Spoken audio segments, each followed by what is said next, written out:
যেদিন না বিছানার চাদর চেঞ্জ করতে হয় এদিন আমার অনেক বেশি মানে কষ্ট লাগে। জানি না আমার মতো অন্যান্য কোনো আপুরা আছেন কি না যে বিছানার চাদর চেঞ্জ করতে আসলে কষ্ট হয়। আর আমি মেইনলি চেষ্টা করি এক এক দিন এক একটা বিছানার চাদর চেঞ্জ করতে।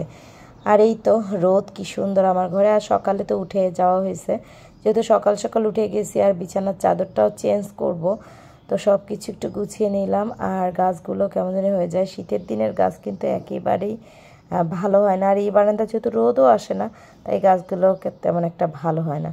তো এই তো বিছানাটা করে নিব। বিছানার চাদরটা বিছিয়েছিলাম, তো ফার্নিচার মুছলাম জন্য আবার চাদরটা এলোমেলো করলাম। তো এই তো ফাইনাল লুক। এই চাদরটাও কিন্তু আমার নতুন কেনা। কেমন হয়েছে জানাবেন।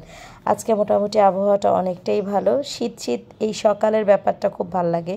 যখন সকালে একটু ঠান্ডা ঠান্ডা লাগে তখন খুবই ভালো লাগে। আর আমি মাঝে মাঝে দেখেন কি করি, ঘরের কোথায় কোথায় কাপড় নেড়ে রাখি। এটা আসলে দেখা যায় রাতের ভিউ ছিল, তাই আজকে আপনাদের সাথে ছোট্ট করে শেয়ার করলাম। আর বিছানাটা গুছিয়ে নিলাম, পাপোশগুলো নেড়ে দিলাম, দিয়ে ঘরটা একটু ঝাড়ু দিলেই কেমন যেন শান্তি শান্তি অনুভব হয়। আমার মনে হয় আমার মতো প্রত্যেকটা আপুরা যদি ঘর গোছানো থাকে তাহলে মনে হয় যে মাথা ঠান্ডা থাকে। আর এই যে অর্পার ঘরটাও গুছিয়ে দিলাম। আমার মেয়েটা মোটামুটি অন্যান্য আসলে ওকে আমি কাজে একটু কমেই দিই, কারণ ও আসলে সময় পায় না। যতটুকু সময় পায় আমি চাই ও একটু পড়াশোনাটা করুক। আর পরের বাড়িতে গেলে তো করতেই হবে। তো এই তো ও এই ঘরটা গুছিয়ে রাখছে, আমি শুধু বিছানাটা করে দিছি। ওরও একই অবস্থা আমার মতো, ওর নাকি বিছানা গোছাতে ভালো লাগে না। শীত চলে আসছে, এসির কভারগুলো লাগাতে হবে, এসিগুলো মুছে।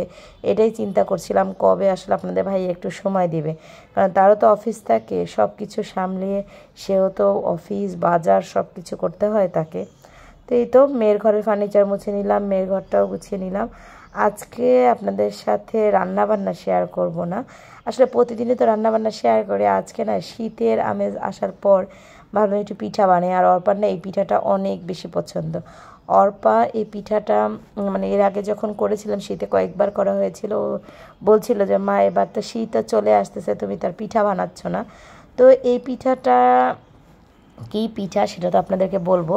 আজকে আমি এই পিঠাটা সাজ দিয়ে বানাচ্ছি।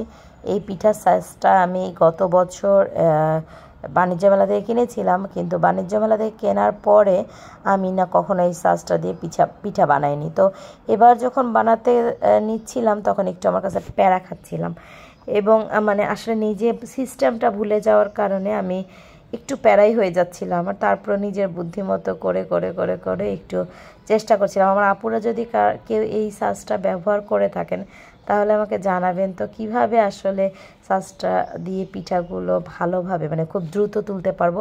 কারণ এইভাবে বানাতে আমি যেভাবে বানিয়েছিলাম সেটাতে একটু সময় অনেক বেশি লেগেছিল, তারপর আলহামদুলিল্লাহ হয়েছিল।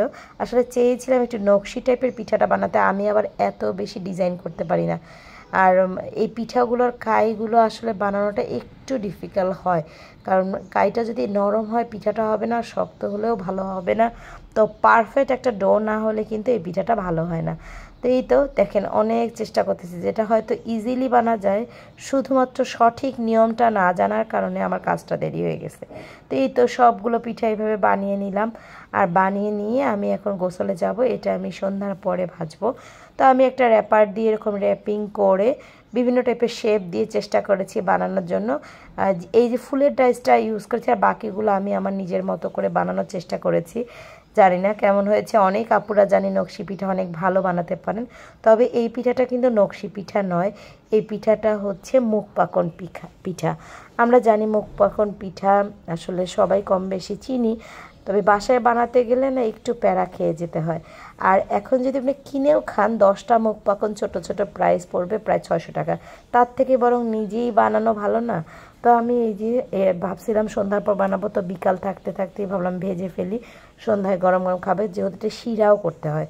তো অ্যাকচুয়ালি আমি শিরা দিয়ে দিয়েছি, এখানে আমি হাফ কেজির একটু বেশি গুড় আর পানি দিয়েছি 2 কাপের থেকে একটু কম দিয়ে জাল দিতে দিয়েছি, ওখানে একটু ছোটো এলাচ দারচিনি দিলাম। আর এই পিঠাটা ভাজার জন্য কিন্তু বেশ অনেকটা তেল লাগে। আর এখন যে তেলের দাম, আসলে এখন কোনো কিছু করার আগে অনেক বেশি চিন্তা ভাবনা করে কাজ করতে হয়, আগের মতো তো নাই যে মন চাইলো আর এটা ওটা হয়ে গেল। আসলে অনেক সময় দেখা যায় কি আমাদের ইচ্ছা থাকলেও স্বার্থর সাথে স্বার্থ বলতেছি, দেখেন কি অবস্থা আমার। আর ইগনোর করবেন আমার আশেপাশের ভয়েস, কারণ আমি এই ভয়েসটা দিচ্ছি হচ্ছে দিনের বেলায় ভয়েস দিলে এটা খুবই বোর হয়, মানে চতুর্দিক দিয়ে আওয়াজ আসে। তারপর আসলে আমার উপায় ছিল না, তাই আমি দিনেই ভয়েসটা দিচ্ছি, রাতে সময় পাইনি। তো যেটা কথা বলছিলাম যে সাধ্য থাকলেও শখ আছে, সাধ্য নাও থাকতে পারে, কারণ প্রতিটা জিনিস একটু ব্যালেন্স করে চলাই ভালো। আমার যতই টাকা থাকুক না কেন, তবে আমি যদি ইচ্ছা মতো সেটাকে অপচয় করি, রাজার রাজভাণ্ডারও কিন্তু কোনো একদিন ফুরিয়ে যাবে। এটা আমার আব্বুর কথা। আমার আব্বু সব সময় বলতেন একটা কথা, বা বলে এখনও, যে মানে যতটুকু দরকার তার থেকে কম খরচ করা উচিত, আর যতটুকু সেভ করা যায়। আসলে দিন শেষে আমরা কেউই আসলে ভবিষ্যতে কি হবে সেটা চিন্তা তো করি না। আমরা আমাদের বর্তমান লাইফটাকে নিয়েই বেশি জোর দিই, বাট আমিও তাই বর্তমান লাইফটাকে নিয়েই বেশি জোর দিয়ে ফেলি। কিন্তু আসলে আমাদের বর্তমান না, ভবিষ্যতের ভাবনা ভাবাই জ্ঞানীর কাজ। আমরা কিন্তু এটা ভাব সম্প্রসারণে পড়েছিলাম, তাই না? বাট কি আর করার, এখন যে অবস্থা, বাচ্চাদের শখ পূরণ করতে গেলে আর জমানোর কথা মনে থাকে না। আমার মতো কোন কোন আপুরা আছেন মনে করেন যে ঠিক আছে বেঁচে তো থাকি, তারপর এটা পরে বুঝবো? অবশ্যই কমেন্ট করে জানাবেন। আর মানুষের ছোট্ট জীবনে এত বেশি সঞ্চয় করে কি লাভ বলেন? তারপরেও টুকিটাকি যতটুকু করতে হয় সেটুকু তো করতেই হয়। তো এই তো ছিল আমার পিঠার আজকের ছোট্ট একটা ব্লগ। তো খাওয়া দাওয়া শেষ করে আমার রেডি হয়ে আমি একটু বের হয়ে আসছি। কোথায় আসছি না আসছি উপকারের ব্লগে আপনাদের সাথে শেয়ার করব। তবে অনেক দিন পর এরকম একটা জায়গায় আসলাম। পরের ব্লগ দেখার আমন্ত্রণ।